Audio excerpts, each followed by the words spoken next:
Welcome back finally to the Hook Podcast. Brayley, KJ hanging out. And Season it has two? been a while, man. It has been so long. Season 2. Where you been? What have you been doing? I've been doing a lot of things. We've got been hitched? gone for 6 months. Jeez. Something like that. Is that what it's been? People probably think we just disappeared. People probably think we hate each other, but it's not even the case. Not even slightly. No, Yeah. I maybe a little bit, Shut up.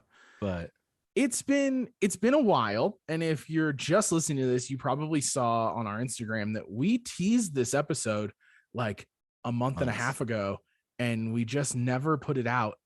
And it's okay, because A, Justin Wilson is good people, and Yeah. B, this episode is really good. But before we get into that, let's just kind of roll it back. Let's talk about where we've been. Let's set up season 2 and get you all ready for what we've got coming up, because Justin Wilson's going to kick it off, and this episode is so good.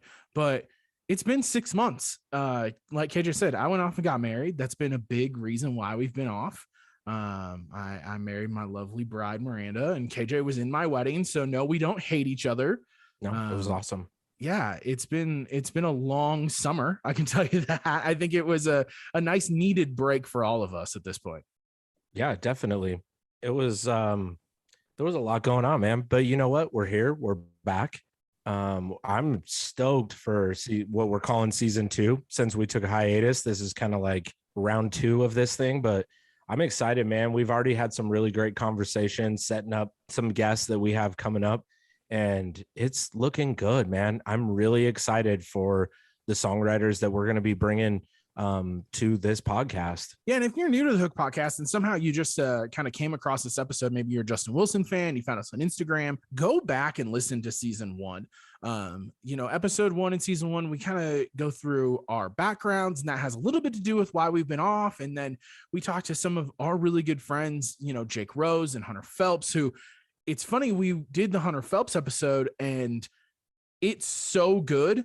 But what's funny about it is we talk about all these songs, and now, 8 months later, 9 months later, he has all of those songs in the top 10 or have been number ones. And so it's been fun to kind of go back and listen to those first, 12 episodes that we did. The guys from After Midtown have become some of our really good friends over the last, 10 months or so, whatever it's been since we had them on. We did a release special with them. We talked to Elisa Vanderheim, who got her first number 1. It's been really cool to look back on those and see the writers and artists that we've had that people may not have known that are now becoming a thing. And we had nothing to do with it, but it's fun to join in the ride with our friends. So hey, we got a good ear for it, right? And we got a little lucky. Those people that you mentioned, all of those songwriters are phenomenal, and I'm honored to be able to have interviewed and talked to them about their music, and to see Hunter just doing so well, just really cool. And just everybody we've had on, everybody is seeing success, coming out of COVID, getting back into touring, getting back out on the road. After Midtown is just going nuts. Their live shows are crazy. They just kill it live. And so it's cool to actually get to see what we talked about with them, and seeing that come to fruition and hit the road. And now seeing they're just, man, those guys their talent is endless. So it's just good to see that. And I'm so excited to have on maybe potentially more songwriters who are going to hit number 1 by the end of the year or next year at this time. So really cool, man. I'm excited for season 2. Me too. And it was a nice break. There was a few, businessy things that we had to, get off and take care of and wait a few things out. And it's been nice to be back. And I'm super excited. We've had, like KJ said, we've had some really good conversations with some people to have them on the podcast, and there's some heavy hitters in there. I mean, just in the few conversations we've had, there's some heavy hitters ready to roll in the wings for us. So we're starting off with a good one. Oh man. Yeah. Let's we'll dive into this episode in just a second. We just wanted to kind of come on and tell everybody before we kick into this, where we've been, what we've been up to, and to get ready for season 2, because this first episode with Justin Wilson, it's really good. And let's go back, because, we did cut this about, I don't know, it was mid-August, I would say. And yeah, I think so.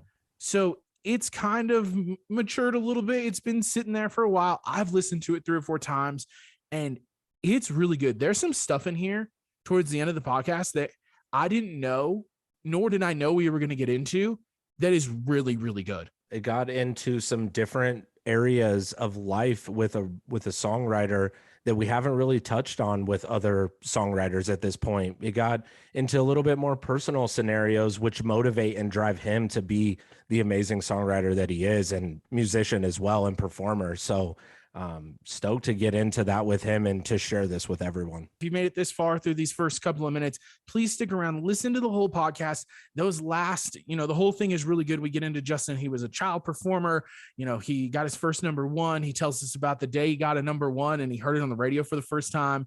And there's a good story there, and some personal things that he went through that led into writing one of the biggest songs on country radio in the last couple of years. And he talks about that. And I'm telling you, if you listen to this whole podcast, there are certain songs that you will never listen to the same way ever again. Agreed. So let's jump into it. Season 2, episode 1 of the Hook podcast. We want to thank you for joining us again. Here comes a great episode with a phenomenal songwriter, a Georgia boy, a big Bulldog fan, Justin Wilson. Thanks for doing this, man. We appreciate it. Yeah, man. I appreciate y'all asking, man. I really do. Yeah, for sure. Your name has came up a couple of times, and so we're like, I'm just gonna hit him up and see if he wants to come on. Man, I got the DM and I looked on, I just clicked on y'all's page and everything, and I saw some of my homies that have been on there, and I was like, well, all right, so this isn't some random thing. I was like, I got some of my good friends that have been on there, so I'm in. Let's do it. For sure. That was kind of our goal too. Like, it was funny when we started, we were like, okay, well, we can use all of my friends, but if we use all my friends too soon, we're gonna be out of guests really quickly. We've been lucky enough to have, some good people that I know. Like Hunter's been so good to us. And I even made a post and showed him some love the other day. I was like, I drew a little guitar on with my finger on the screen. I was like, y'all, much love to my homie, dude. Yeah. Like Hunter, killing it, dude. He's been working at it for so long, and he's such a good dude.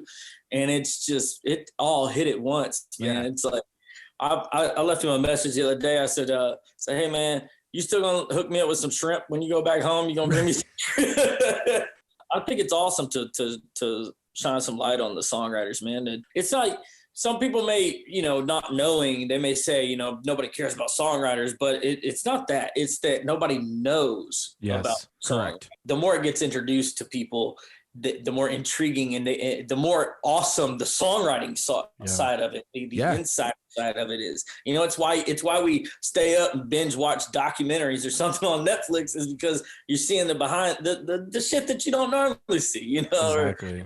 It's a hellacious job. It really is. It ain't glitz and glam. It's a risk, and it's hard. It's a grind. It's, in my opinion, it's like, it's a great job because, like, I can sit here and drink a White Claw or take a shot of tequila and write a song. Woo! But at the same time, it doesn't matter how great of a song I write. It's not up to me if that song is successful at all. There's nothing that I can do any better than I'm doing that I can make it happen. It's like, this is the only job that I know of that is all about other people's opinion. And we live and die by the other person's opinion. Like, if I write a breakups, or if I write a love song, best love song of all time, say, and then I turn it in and it gets pitched, gets played for a person at a label or a producer or an artist. But say that artist or that producer or that person at the label just got cheated on the night before. They don't want to hear no damn love song. They don't care how good it is. They're going to say, pass, no good. I don't want to hear it. Well, then what do I do? So it's such a difficult thing to do this because it's such a risk. The reward can be great, but the reward will never outweigh the risk, in my opinion. They just will wind up being equal if you're lucky. It's and crazy. On that, I feel like I was going to go way back and, talk about you ended up in Nashville, and we'll do that. But I saw a video of you at a round playing We Went, which is Randy Houser cut. And there was a quote in there of you, and you said, we wrote the song and I hated it. Is that true? It's 100% true. 100% true. Absolutely. And the reason is because, most songs you have a definite title that the chorus lands on. This song, we wrote this song with a ton of lyrics, and it's this story, and it's fast. And by the end of it, we were like, what the hell do we call it? We didn't even have a title for it. We had no idea. Like, we were just writing a story really quick. Not to mention it's a lot of words. And at the time I was like, nobody's going to want to sing a story song in a lot of words, because story songs hadn't made a comeback yet at that point. I really tip my hat to Luke Combs. Luke Combs, when he busted on the scene, broke through the gates, it was story songs that he brought back to life, which which was something that I feel like our genre was thirsty. Our audience was thirsty for, because everything else was just this one little moment that was written about, just one moment, no stories and characters all the way through, and so this was a story song. When we wrote We Went, and a ton of words and no title. And so we were like, what did we say more than anything else? We went. I was like, well, I guess I'll just call it We Went. Like, it's so weird. And I didn't like it, and neither did one of my other co-writers. We both kind of looked at each other. We're like, nobody's going to like this. And we didn't really care for it that much. But thank the Lord for John King, who was our third co-writer in that write, for hitting record on his little voice memo as we played it down, because he's the only one that did. And man, like, I didn't like it. My publisher made me turn that in, and he said, "Did you write a song that day?" And I said, "Yeah, we did." And he goes, "Well, what was it?" And I said, it's a song called We Went. And he goes, "Well, where's it at?" And I said, "I don't know. I don't have it." And he goes, "Well, you have to turn it in." All right, well, shit. Let me call my co-writers and see. And I called Matt Rogers, and he's like, "I don't have it." And I went, "Fuck me neither." and so I texted John King, and I was like, "Yo, do you got a work tape on this thing?" And he goes, "Yep." And sent it right off. And I was like, "Dang, he's got one. Crap." I was like, And so he sent it straight to me as I'm sitting in the office with my publisher at the time. And my publisher played it, and he goes, "Yep, you're going to go take that to the studio and demo that with the band." And I was like, "Are you serious?" He goes, "Yeah." Went, "All right, fine." And so I did. And I shit you not, it was probably less, just overall the time period from doing that to the time that it was recorded by Randy. It was probably less than 12 weeks combined, and then it's out on the radio. And then 36 weeks or something, like 34, 36 weeks later, it's a number one. And I'm like, I don't know shit about this industry. That's funny. That's exactly what I was going to say. It's not a perfect science. People think like, oh, I've got it down. I know how to write hit songs. I've heard that from, people who are maybe a little into themselves, but it really isn't. It's not a perfect science. And how often do you think that happens to you, where you write something and you hate it or you dislike it? Man, a lot of times, just in general, we tend to be like, we'll write something and immediately we'll be like, this is a smash because we just wrote it. Their baby, it's our new child. This is a smash. But when you get done with that high of writing it and that creative process, you come down off of that.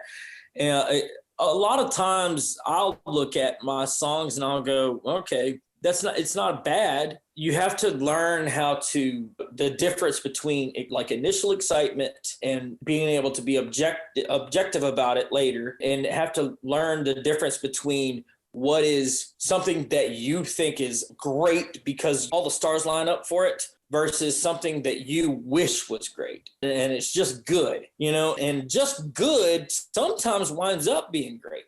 You don't know. Like, I didn't know where We Went. I was like, well, it's not a bad song. It's just not one that I like. It's not what I would have went with.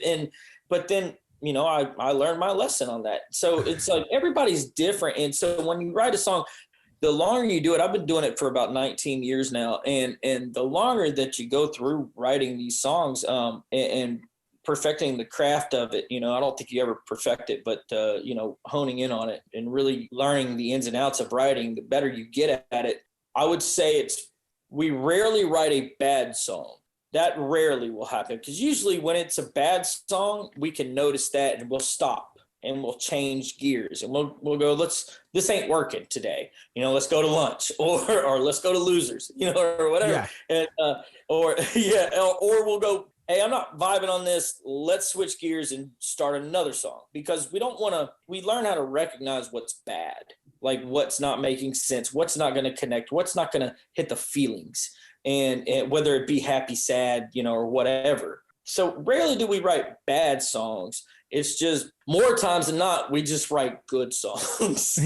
And every now and then we get to write great ones. And what sucks is most of the songs that hit radio, you tend to be just the good ones. And the great ones are sitting and just being tossed around town between us. So it's kind of a catch-22, but it's a difficult process, I guess, but you learn.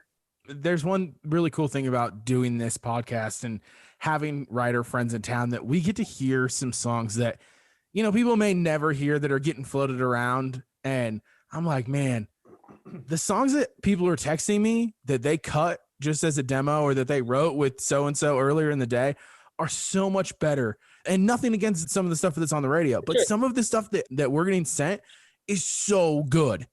I mean, it's because it's a little bit different, but like you said, there is great songs floating around town that have never had a chance. I mean, this is a town full of tunesmiths, man. There's a reason why other genres from all over the globe fly in to write with the songwriters that are in Nashville. Nashville songwriters have kind of earned that reputation of, how to craft a song. And so, when you're in this town, I mean, there's hundreds of us. There used to be thousands, but now there's only hundreds. There's still probably millions of songs that no one's ever heard there's no reason for any artist to ever come to town. And if you put out a record and you've got a bunch of album fillers, songs that people usually skip, that's on you, because this town's full of just banger after banger after banger, and all you got to do is just sit down and listen. I completely agree. The stuff that we get from our friends in town, it's crazy. And I'm like, I mean, you guys could cut that, but you could also go shop it around, because somebody's got to be cutting some of this stuff, because it's so good. I love the creativity of it. I think that especially now, like you said, wordsmith or songsmith, however you want to put it into a title, I love the creativity that I'm hearing from songs now in Nashville. It always catches me off guard, because the songwriters are so talented in Nashville right now. They, like you said, there's not thousands, but there are some amazing songwriters. It's so unique. And you're not just getting country music anymore. You're getting pop music, you're getting rock music, all of the influences, even the hip hop influence in Nashville is coming full fold. So it's really crazy to hear right now. It blows me away. I will say, man, like here recently, probably over the past 7 years or so, there's been a noticeable change of, I don't know what happened, who opened the floodgates of just new people that are just super talented, that just all of a sudden, boom, there's a ton of them, and they come from all walks of life. And I think the internet has a lot to do with the progression of implementing all ways of talking about things, ways of saying, instead of blue jeans, maybe it's, a different kind of, description for it, like maybe your heart's skipping like a rock on a water instead of just skipping beats, or whatever, just different ways of saying things. And there's such a enormous amount of people that have come to town that decided, like, hey, I'm going to write my lyrics in these songs like my friends talk, like I talk, or like my diary talks, or whatever, the realness of it. And it's an interesting and it's challenging, actually, especially for someone like me who's been around for, almost two decades, but it's you have to keep up, man, because the talent is so incredible right now in this town with, not only artists, but the songwriters, really. Like it's crazy how good they are. You also have the internet, like you mentioned, that makes things happen in light speed. Whereas before, maybe there was more. I mean, for example, with Already Got One with Tyler Booth, that song, the first time I heard that song was on TikTok. And he was pushing it on TikTok, and I followed him, and I just think he's a great artist. I love that song. That dude is on point with his videos. Yeah, him trying to buy White Claws the other day. Oh Dude, my God. Crazy how funny his stuff is, and you would not think that that's what he's doing, like that he's that dude. If you're like, when I first met him, dude, he was like, man, I ain't got no debit card. I just work off cash. I mean, he's so down to earth and just salt of the earth country. And I mean, really authentic. You don't expect, like, the last person on the planet that I thought would be able to edit a video and like, you know what I'm saying? Like, yeah, I'm sitting here going like, damn, I feel like an idiot right now. This dude knows what he's doing. Him buying White Claws the other day on TikTok was killing me. Yeah, the bathroom key. Yeah. Killing me. No, dude, that dude's hilarious, man. He's a hell of a good artist too, man. Super talented. He's got a killer, like really authentic country voice. Ain't nothing fake about that boy. I'm telling you. I love that. It's funny you were talking about talented people in town, and we've had a couple of people that we've kind of became friends with through this, including Elisa Vanderheim and the boys from After Midtown. Like, two completely different groups of people, but two very, very talented groups of people, and those brand new cats in town who are just crushing things. Dude, killing it. There was a time back in the day, 10 years ago where it's like, do you want to write with so-and-so? And they'd ask you, and you're like, I don't know them. Nah. Dude, if you ain't saying yes, you're on your way out right now. Like, because it's egos better get checked at the door is what it is. And because at the end of the day, we all were the nobodies at one point. And, and just so happens that, the quote unquote nobodies today are somebody's faster than they've ever been before. And if you don't give them their shot, if you don't respect it, then you're going to get left behind for sure. Yeah, I think back to Jordan Walker talking about meeting Luke Combs in a bar and them writing When It Rains, It Pours. I mean, what a crazy situation to go, okay, we'll do it. We'll go back to my apartment and write a song. Yeah. I mean, I would never go to Jordan's apartment with him ever. I mean, and I'm just saying. I'll make sure to send this to him. Please do. Please do. I love it. Please do. No, I love that dude. He's fun and he's a great talent. He's scary talented. He's one of those like you don't realize that you just got lapped 3 times. Like you don't even realize it because you can't keep up, man. He's quick. Yeah, for sure. And everybody we talk to, it's like, who's your favorite people to write with in town? Jordan Walker. Like his name's always getting shouted out. So. One of the first times that I had seen your name, since I'm a songwriting nerd and I love the credits section in Spotify that you can go in and view credits in Spotify. I love that. I think that that's the best thing ever because I grew up a CD kid, grew up in the 90s. I always had the liner notes. I was always reading who the musicians were, who the writers were, stuff like that. And the first time that I'd seen your name was on Swan Brothers later on. Oh, yeah, man. Yeah, dude, that was me and Ryan Hurd and Joey Hyde. That was the first time that we all 3 had written together. I went to college with Joey and knew him through Belmont, and but we had never written or anything like that. I always looked at Joey and I was like, man, you can play the hell out of guitar, and Ryan, I got to know Ryan, but we had never written up to that point, and that was the first song we ever wrote together, and man, that was cool, man. That was cool. Those guys, I didn't know who the Swan Brothers were. I didn't watch the Voice. I had other shit to do. I was watching. I was trying to buy groceries. And just kind of head down and just grinding. And I got a call from my publisher, and she was like, "Hey, the Swan Brothers cut later on," and I went, "Who?" And she says, "The Swan Brothers," and I went, what like I thought it was like the Gaither family, like the Swan Brothers. I was like and she goes, no, check it out, man. And man, when I heard it, those guys sang, man, they could sing. That's a good cut. That song, man, that song holds a special place in my heart because, dude, like it helped me it gave me confidence when I needed it, and very much, and it helped get a ball rolling for me that I had not yet got rolling. I had had some singles before, but they had failed, and I had cuts, but they weren't songs that went to radio, and so on and so forth.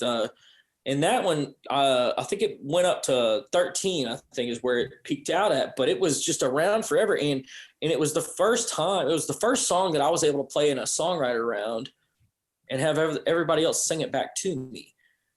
And I was like, shit, I'm so glad that I chose to do this crazy job. It's funny because when we bring somebody on, most of the time what ends up happening is Braley puts together a list, we call it a rundown or whatever.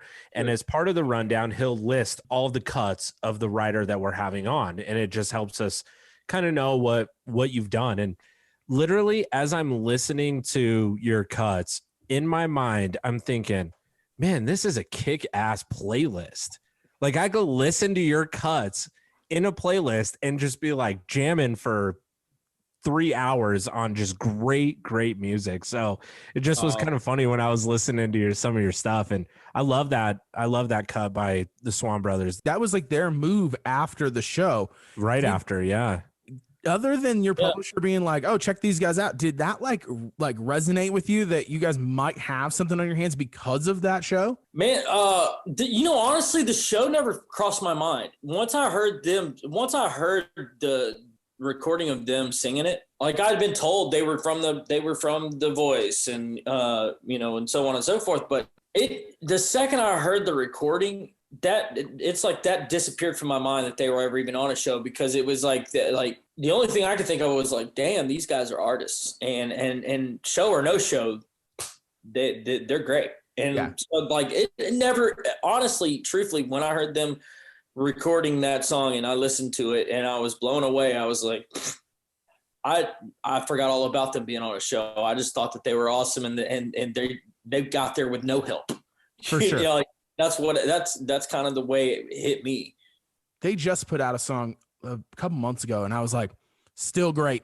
Even all these years later, after The Voice and all that, like, still great. It's still really good.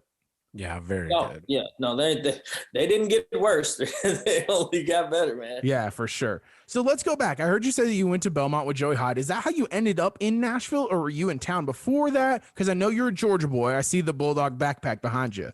Yeah, man. Actually, I toured. I probably played a couple hundred dates, touring up and down the East Coast in high school. Oddly enough, man, it was the karaoke tracks, and I didn't even play a guitar. I was just entertaining. I learned how to entertain and just sing. And my grandparents, God bless them, man, they raised me. They wrapped my name around a Ford Excursion and put an air mattress in the back of it, and said, let's go. If you want to do this, let's do it. And I worked at it. And then by the time I was 17, almost 18, I got offered a record deal. And then I got two offers, actually. And one from Sony and one from RCA. It was before they merged, Yep. And I wound up going with the Sony one. And I was a kid. I was young. I mean, at that point I'm 18, and I moved to town for that. And I lost that record deal in about 6 months, and got my heart broken and everything. But through that, I never knew what what co-writing was. I had written songs by myself, but I didn't know anything really about songwriting other than just me in my room, And through that process of having that deal that brought me to town, I got to co-write, and I learned, and I looked at it and I went, man, that's what I want to do. I've toured up and down the East Coast my entire high school life. Did homework and tests and exams and everything in the back of an excursion, and made plenty of money playing as a kid. I mean, like, just done, and this is before like having followers and things of that nature, dude. I think we had probably, 10, 15,000 handwritten names, addresses, and home phone numbers and email addresses in a book that we would keep, and which is a lot for a kid, Yeah, absolutely. And being, what'd you say, 17 at the time? 16, 17? Yeah, that's 15, 16, and 17, man. And it's crazy, dude. And so I had done all of that, and I love performing. I love it. And I love the psychology of entertaining. And it just gives me a rush. But when I got introduced to what co-writing was through having that deal for a brief second, man, I went, wow, I've been doing this long enough that the entertainment side of it seems like checkers to me, but this seems like chess, and I want to do that. And also, for me, songwriters, the songwriting community for me became the family that I needed. Nothing against my grandparents. I love my grandparents. They're the best ever. And my grandmother, Shirley, she's a saint, I swear. But I didn't really have the greatest, mom and dad or whatever, and just stuff. And I found that I've never met a songwriter that isn't running from something. That's what my first publisher told me. And I said, what do you mean? I'm not running from nothing. He goes, sure you are. And I thought about it, and I went, shit.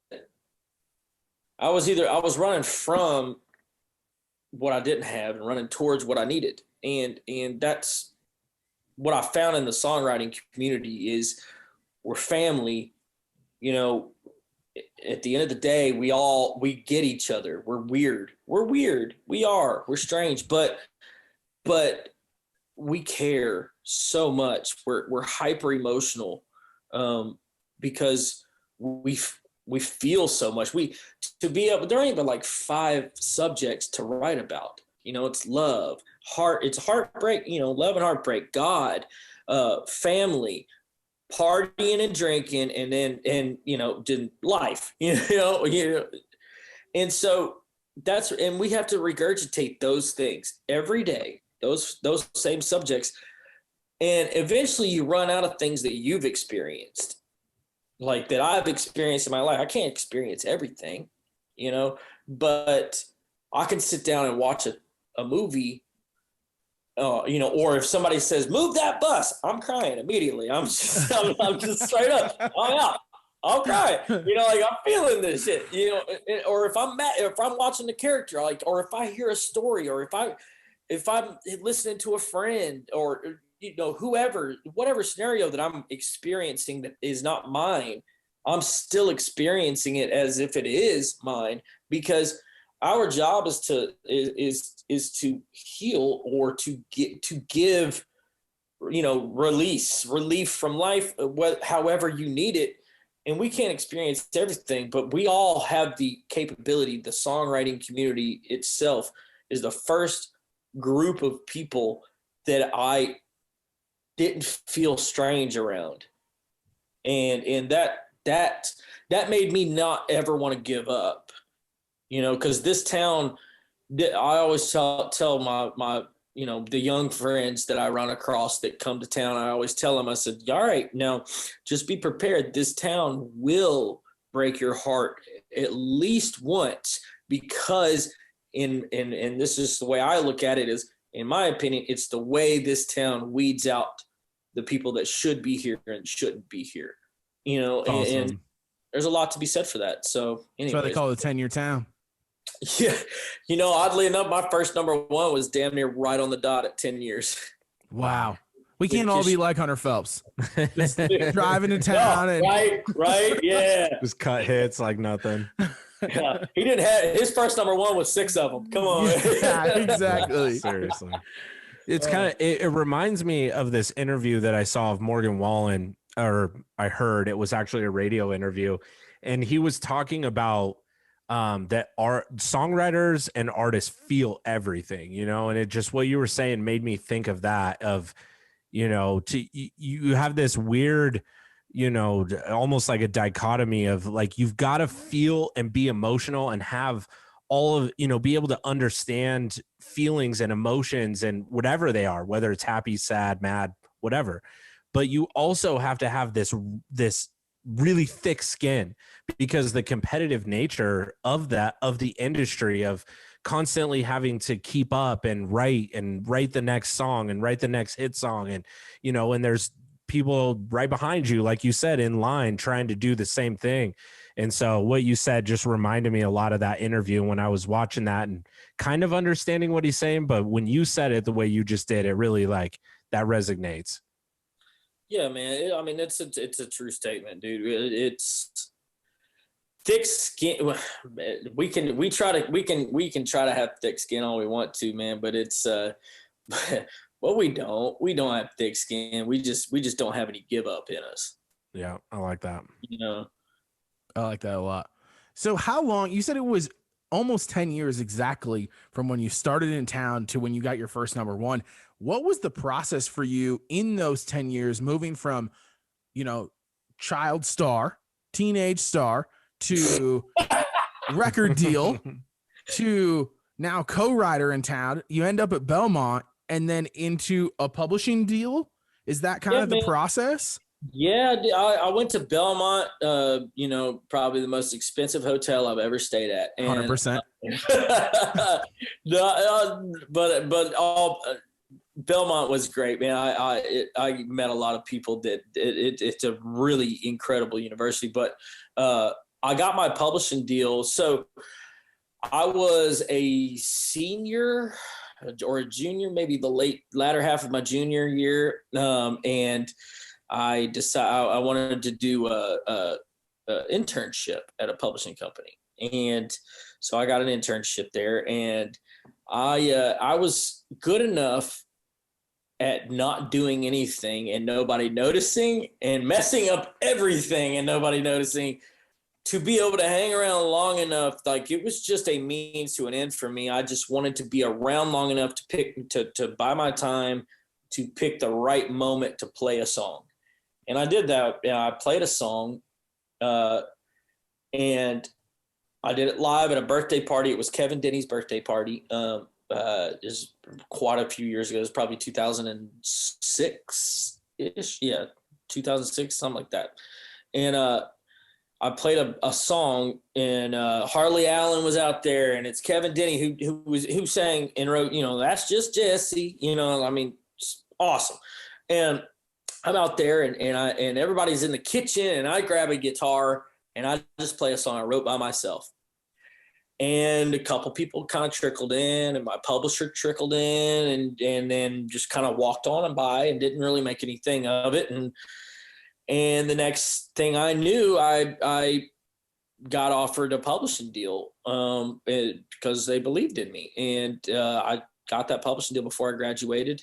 The second that I got the publishing deal and started writing for them, at Stage 3 was the company, Stage 3 Music. And I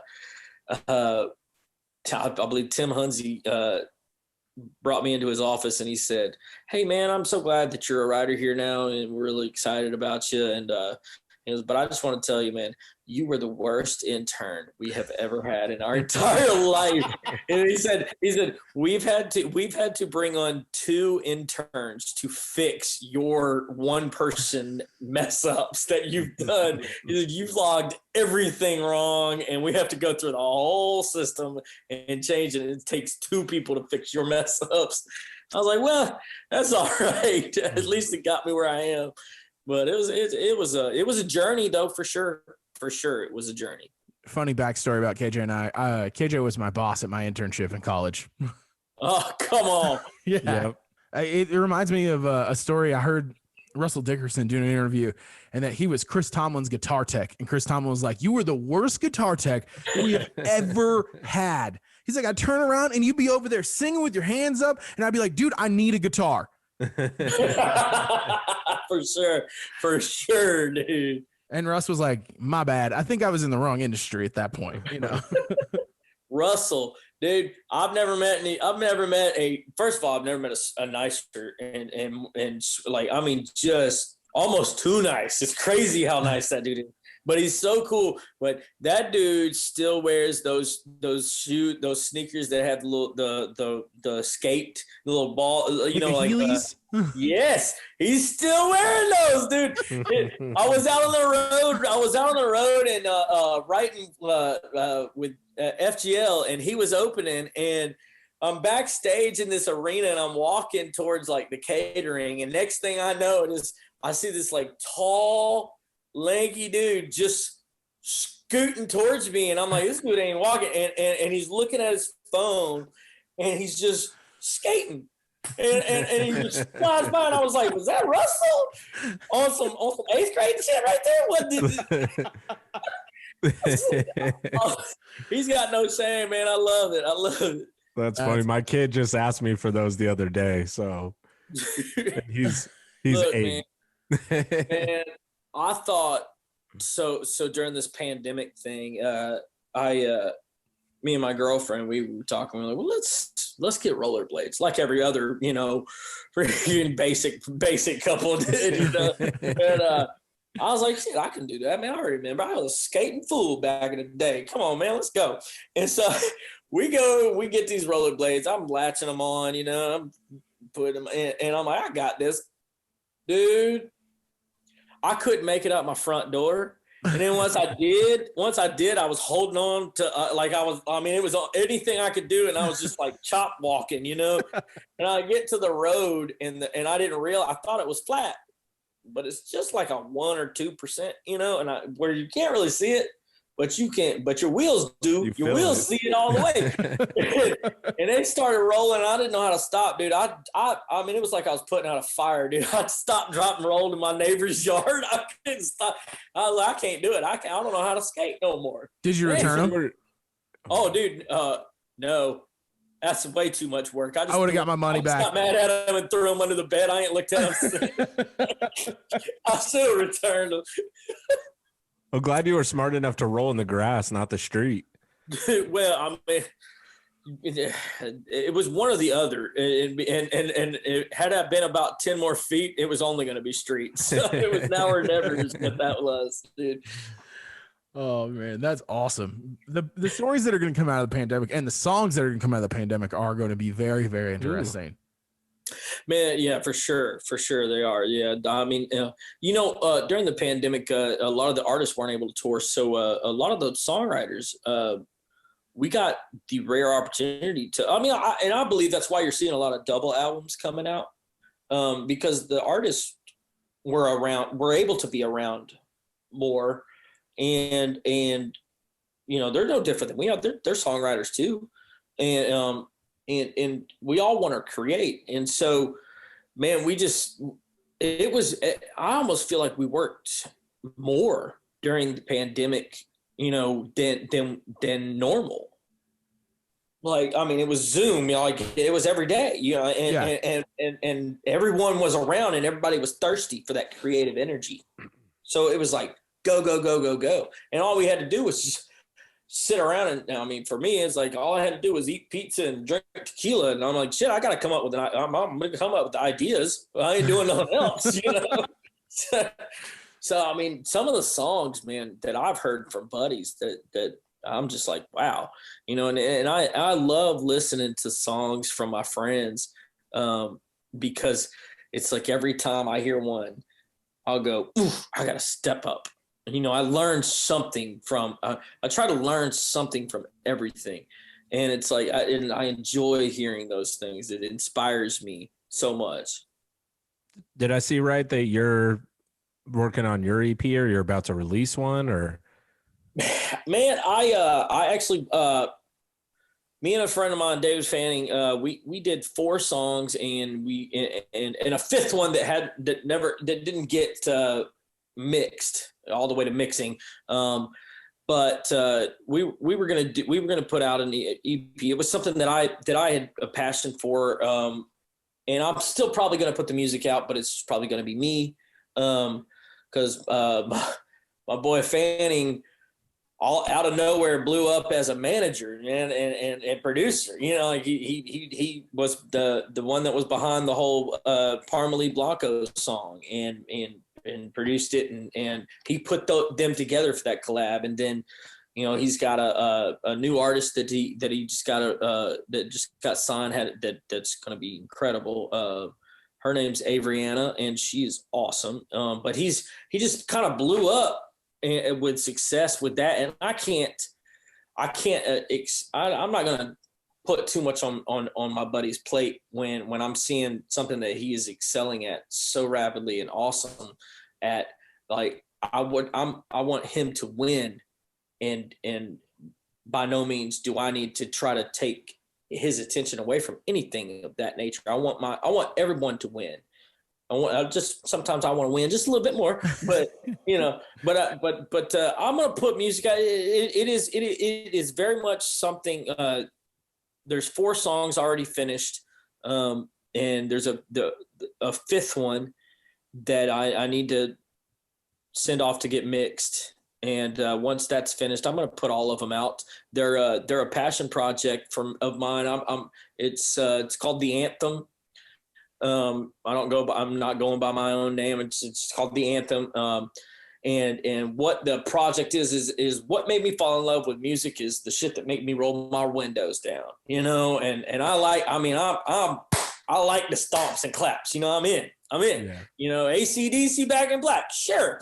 You know, pour some sugar on me, come on. You know, I don't care. I'm clapping.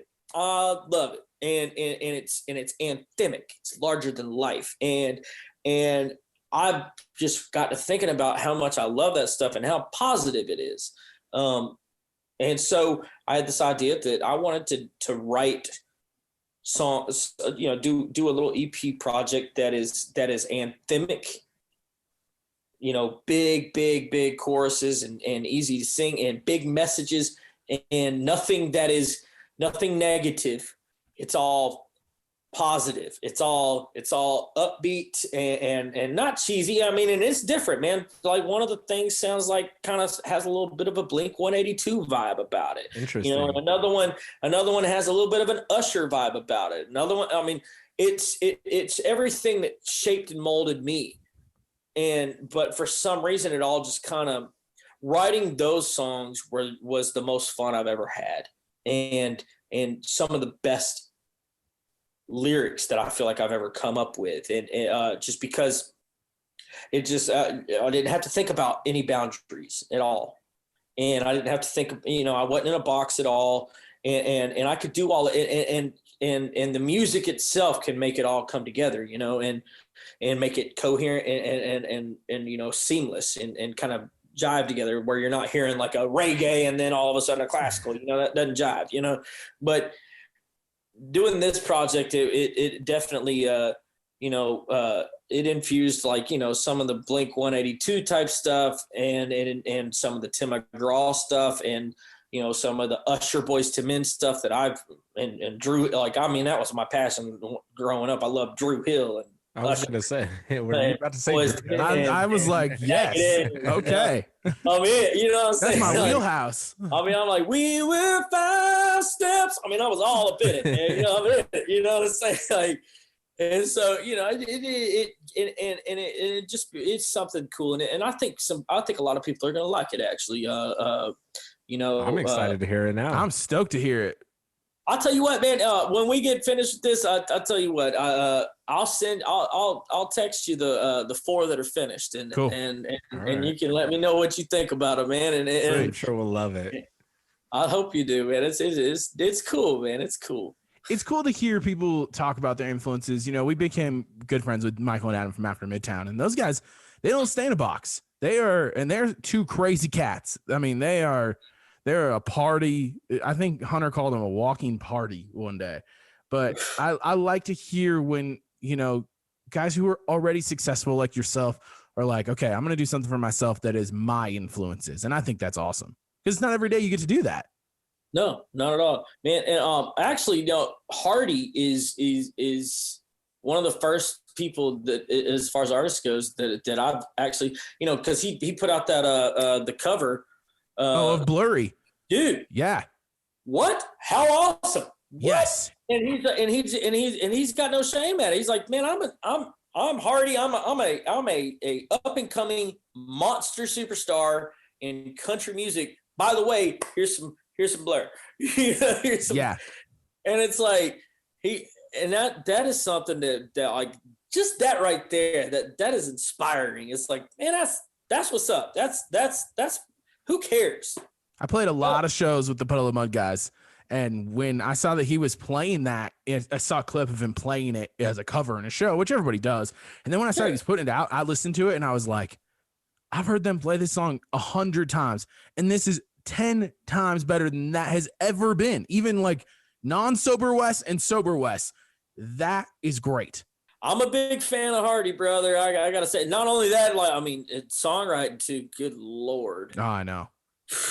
That is a guy who we would love to have on the podcast. That would be a long one. And just the nicest guy, too. He was in the station right before the pandemic, and just the nicest guy. And him and I have mutual friends, and so we were just chit-chatting. He's just the nicest dude. Yeah, no, he's good people. You don't realize how ready he is, but then also it's like you don't realize how actually nice he is, too. Like, it's like he's so subtle. And he's just there, and it's like just pleasant to be around him. But at the same time, you're not going to outdrink him.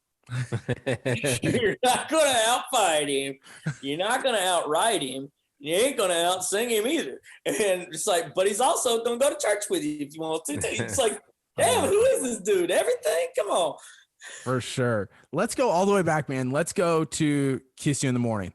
Like, sure. Let's go all the way back there. Do you remember the day that you guys wrote that? Yep, sure do. It's me and my friend Michael White. Michael had written a song. He had a number one 10 years prior to that one going number one. He had The Baby for Blake Shelton. Yeah. And Michael, it's so funny, man. Like we're so far apart in age, but God, like I talked to him last night for about an hour on the phone. And he's one of my best friends, and it's just, and we're so far apart, you wouldn't expect it. And man, when we sat down, we were writing, and I had this chorus idea. I was like, I had this chorus in my head, I'm gonna kiss you, I'm doing all that, and he's like, cool. We wrote the chorus at his office. We leave, and we stop, and we're like, all right, let's just not mess this up because this is a hit chorus. Let's stop and just digest that and just come back together and figure out what to do with the rest of the song so we don't screw that up, And I got home and he called me. I was probably home for about an hour or so, maybe 30 minutes. And I got a phone call from him and he goes, man, what do you think about this? I was messing with this. And it was the verse of, got me holding on tight, dude, curves like little erases. And I went, what? And he's like, what, man? I was like, you old son of a bitch. How did you get that cool? That is dope, dude. It's like, you country traditional dude done hit me with some fire right there. And dude, so that was actually the first song that I wrote under my new deal at the time. I just got signed to Magic Mustang. That's the first song that I wrote, first song I turned in for that new deal. And it wound up being my first number one. And it was a two-way and outside, which rarely happens. Anymore. Just two writers only on it. And it was an outside song. There wasn't an artist on it. It was just me and Michael White. And I was driving a PT Cruiser at the time. And the PT Cruiser, one of the pistons had bent because I just bought a $200 and something Takamine guitar from Guitar Center in Berry Hill, and I was coming out of the red light to to turn onto another street. So I was going about 4 or 5 miles per hour, and like whatever happens in the engine of a PT Cruiser, like a timing belt slip, basically snapping, that. But I was going so slow that it didn't completely screw a whole motor up. It just bent these pistons. So long story short, I couldn't stop from that point forward. I was not able to stop in traffic or a stoplight or a stop sign without it completely shutting off. Oh no. So I had to I could just keep it at 4 or 5 miles per hour. So I had to gauge, come on, bitch, go. That kind of thing. Yellow lights are your worst enemy at that point. Right, dude, 100. And so Kiss You in the Morning hits number 1 on the radio, and I am pulling out Broken Bow, BBR, where Magic Mustang, my publishing company, is. I'm pulling out of there on 17th Avenue, and if you've been to Music Row, you know that the circle, the roundabout up there when you're coming back around on 16th and you're going towards Demumbrian, that little circle right there at the roundabout usually backs up about 3:30 at 4:30 in the afternoon, pretty bad. And I'm sitting here for the first time hearing it, and it comes on and it goes, Kiss You in the Morning, number 1 song in the country right now, starts playing. And I'm like, yeah, and I'm in the PT Cruiser, and I'm like, shit, I'm in the PT Cruiser. And I'm looking up and I'm seeing about 15 cars waiting at this damn roundabout. Just all brake lights is all I'm looking at. And I'm on chorus and a half of this song on the radio, first time, and it's number 1 in the nation. And I'm like, hell yeah. And I'm like, can I gauge this speed so I can hear the whole thing before my car shuts off? And I get up and I couldn't gauge it. My damn PT Cruiser shut off, and I didn't even get to hear the rest of my damn first number 1. And I'm sitting there with the number 1 song in America for country music in a PT Cruiser that shut off, that cut off because it can't stop without stopping. And I'm sitting there going, ain't this a bitch? It ain't glitz and glam, but damn it, I will say I don't drive a PT Cruiser no more. But that is a 100% true story, man. And honestly, that number 1 party, me being a Georgia boy, I asked them if Zaxby's would cater. And they did. Zaxby's catered it, and I was like, "Heck yeah, man, come on!" And I had tried my hardest to get a hit song, a number 1, to get a number 1 before my pawpaw would died, and I was trying so hard. He passed away from cancer, and he was just the end all be all for me, and him and Shirley. But he hung the moon for me, and he was so upset that I didn't want to be an artist anymore in the beginning. And he didn't understand it. He goes, why? And he just didn't understand it. And I think a lot of that was, him, he believed in me as a singer and an artist and whatnot and an entertainer. But B, I think he was, not a lot of people understand what being a songwriter is and what that industry is and how that works out money wise. They're like, what are you playing at Starbucks? What are you doing? Or whatever. They don't really understand it all the way. It's kind of a taboo thing. And I think a lot of it was him being worried for my well-being and wanting to make sure that I'm going to be okay. And I did my best. I tried so hard to, but it's not up to me. Like I said in the beginning of us talking, it's not I don't get to pick when I can and can't have success. It's not up to me ever. It's up to everybody else. And I didn't quite get it, in time for him, but that number 1 party was a very emotional one, and it mattered so much because it was Michael Ray's first single, first number 1. It was my first number 1. It was the first song that I wrote for my new deal. It was there was so much about it that just mattered, and it made me feel like I was able to get on that stage and say thank you to everyone, but also basically just kind of shout out to my pawpaw up there, like, I'm okay. I'm gonna be all right, and that I'll never forget. I will never ever forget having that moment. And a friend of mine told me, and I try to tell all of my friends, I call every single one of them. You can ask any of them. I've told Hunter Phelps this. I've told Chris LaCourte this. You can ask them, man. I call them when they get their first number one. I call anytime it happens, and I know them, and they're a buddy of mine. I call them and I say, let me give you some advice that I was given. You are the best in the world right now for this week. You have done so much to get here. You have 1 week. You are the king. And you need to take at least, I don't care if it's 30 seconds, 5 minutes, or an hour, or a blowout party every week or every day or whatever, but something out of every single day, whether it be just like a moment of like, thank you, Jesus, or whether it be like, let's go to the bar, whatever. But something every single day, celebrate it, because next week you're not.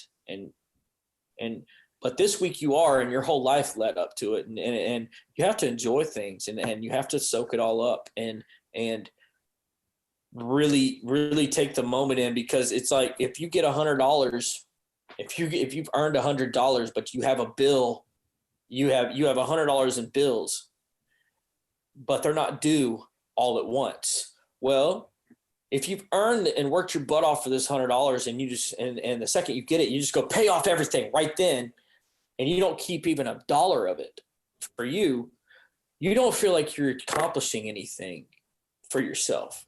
Always, like, keep a dollar, keep a moment, keep a minute, and soak that up, because it's you may not get another one, that banner is going to go down off Music Row real quick. That's right, man. And somebody's coming for you. It doesn't matter. But the bottom line is, from the time you were born to every decision you've ever done up to that moment that got you there, it's time for that to be celebrated.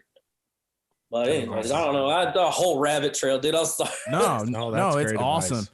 It's funny you told the story about the PT Cruiser, because I remember Brett Young talking about Sleep Without You, and he said it was the last 6 months that I was broke. And the day it went number one, he stopped into a gas station and his cards got declined for a Diet Coke and a Snickers. That's how broke he was. He had the number one song in the country.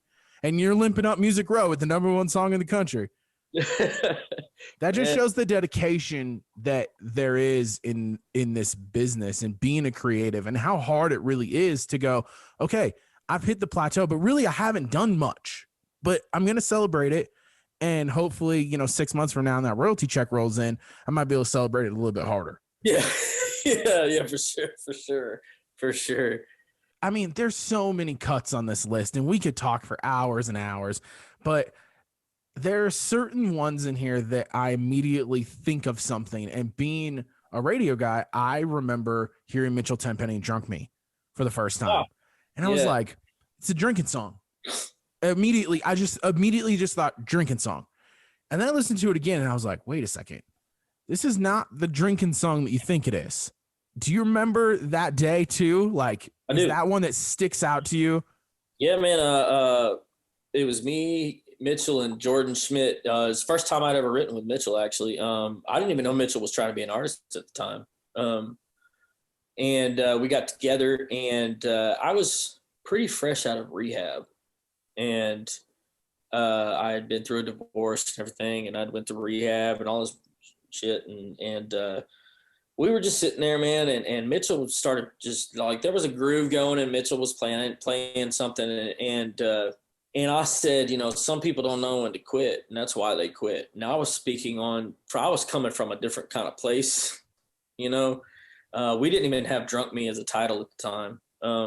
That was the last thing that we come up with was when we got to the end of the chorus, we were like, what do we do? And I believe it was Jordan that actually was sitting in a chair. We probably sat there. I think I might have walked outside at least 3 times and just walking around. Like, I mean, it was just, we were just racking our brains with silence, and Jordan went, Drunk Me, Can't Get Over You. And I was like, and we both went, oh my God, yes. And but for me, that song, the beginning of it was coming from a very real place. That's not just a drinking song. Like, I was kind of drawn off of something way different. and then Mitchell, being as brilliant as he is, man, he's like, once that started, he took off with it as well and just kind of ran, and it was a magical thing. And then once it was finished, I actually was the one that sang the demo, and because Mitchell was like, you sing the demo. Everybody makes me sing the damn demos, but. So I sing this demo, and the next thing I know, about 3 months later, I get a call from Mitchell, and he's like, "Hey, I'm putting our song on my album, and it's gonna be my first single." And I went, "You're an artist?" He's like, I'm like, "What?" He goes, "Yeah, man. Yes, I'm an artist." And he's like, "And it's gonna be my first single." I was like, "Dude, are you sure that you don't want to come out with like a positive up-tempo love song about a girl, maybe in a truck in a tailgate in a dirt road or something? You sure? You don't want to do that first?" And he's like, "Nah, I'm gonna live." He's like, "This is my career, and this is what I'm gonna do, and I'm gonna do it my way." And I mean, looking back at it, I want to slap me, because I'm like, "Hey, dude, you tried to talk Mitchell out of putting your song out," which wound up being like my biggest song like to date. I mean, hell, I think if it ain't triple platinum, it's right at triple platinum right now. And it's like, I try to tell him no. But when that triple platinum plaque shows up, you're really going to be like, "Man, you really shouldn't have put this out." Man, see there, we went and drunk me. I need to shut the hell up. So what I need to do. For sure. No, man. But he, thank God for Mitchell Tenpenny, man, and sticking to his guns and being who he wants to be, because it is, for an artist, it's their whole life. People get money off the artist. The artist doesn't get money off of people, as far as the industry goes, the business goes, they're the boss, but it's their whole life that they're messing with. If they fail, what are you going to do? They spent your whole life doing this. So it's like, why not die by your own sword? Mitchell stuck to his guns and did it. And it wound up being a big success. And I thank the Lord for him. What a talented guy. I absolutely am a huge fan of Mitchell's. I love his voice. I love how different he is, and he, like you said, he sticks to it. But gosh, as a musician, a guitar player, I mean, just phenomenal talent. Just really cool. Yeah, he's insane. He can do everything, man. He can play damn near any instrument. Yeah. He can do the programming on anything. He can write the songs without you if he wants to, and he can sing them, man. And I mean, he's definitely a jack of all trades for sure. Yeah, that's there's a lot of songs on this list that I'm going through. I'm like, man, great talent, great song, great talent, great song. But one that's sticking out to me is What You Think of Country Now, Morgan Wallen, and just how phenomenal that double album is. And I honestly, I think my wife has it permanently on just rotate. She just every time I go upstairs, she's listening to that album. It's that's phenomenal. One that album. I mean, it's historical. I mean, honest already. I mean, it's shattering records, man, and it's a great album. It's I feel very fortunate and lucky. I mean, legit lucky to be part of that album, to have a song on there, because I mean, it's an outside song. We didn't write it with Morgan or anything like that. And oddly enough, man, the five of us that wrote it, it's me and Dallas, Devin Dawson, Kyle Fishman, and Mark Holman. And we weren't all supposed to write that day. Like me and Dallas were supposed to write with Mark, and Devin and Kyle were supposed to write together. But we had had a late night and turned into a morning, and then everybody showed up, and we were like, you know what, let's just screw today, let's all get together.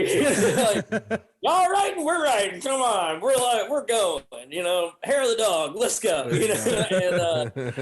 And so all five of us sat down to write, and it was the second song that we wrote that day, and we only got about half of it.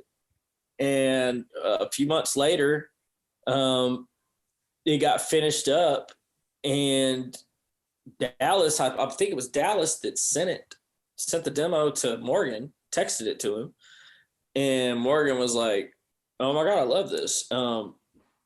Playing it for the people right now, and I'll let you know." And next thing you know, he cut it, and I was like, "Man, that's awesome!" I mean, like just that was just a luck of the draw. I mean, that was God's plan, not ours for sure. Did you hate that one too?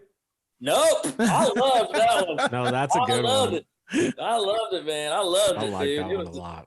That's a killer song, man. It's killer. Like, I mean, there's a lot of magic that's on that song. I think Dallas really put a lot of magic on that song. There's a lot of him all over that thing, and which, I mean, hell, he's one of the best writers that's existed. So what do you expect? But it's cool, man. I was excited to hear that because I mean, who doesn't want a Morgan Wallen singing their song, man? And then to be a part of to be lucky enough to be a part of a double album that has just shattered records and that I think will continue to shatter records. Absolutely. When we were in Austin, we came back from the first night out. We had been all kind of out and about all night, and we were up on the balcony. And I had the whole album just jamming on a Bluetooth speaker.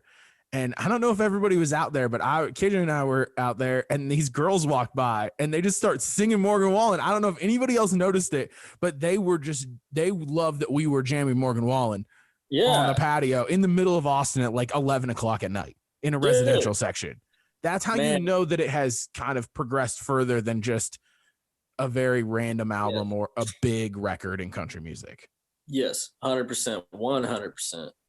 Man, we could literally chat all day for all of these songs that are in here. I mean, you've got hit after hit after hit that we're gonna have to come back and do this again another day. I mean, anytime, man. And like I said, I'm definitely gonna I'll send you all those 4 songs from that EP, and can't wait. Y'all can let me know what you think about them, and be kind.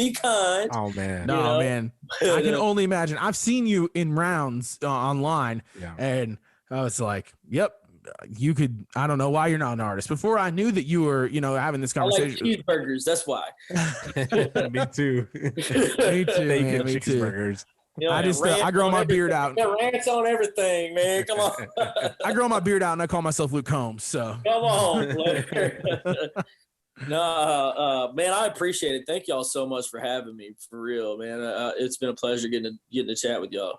Absolutely. Thank you so much, man. And we'll make sure to link all your stuff in we do a playlist where we just throw a bunch of songs from especially writers where, they may not know that you wrote Dustin Lynch Mama's House, which is a killer song, a Tyler Booth song. And it may introduce some people into some stuff that they have not heard. And now they know that you wrote it. So we'll throw it all in there. And then when your stuff comes out, we'll have you back again for sure. And we'll be chatting about it.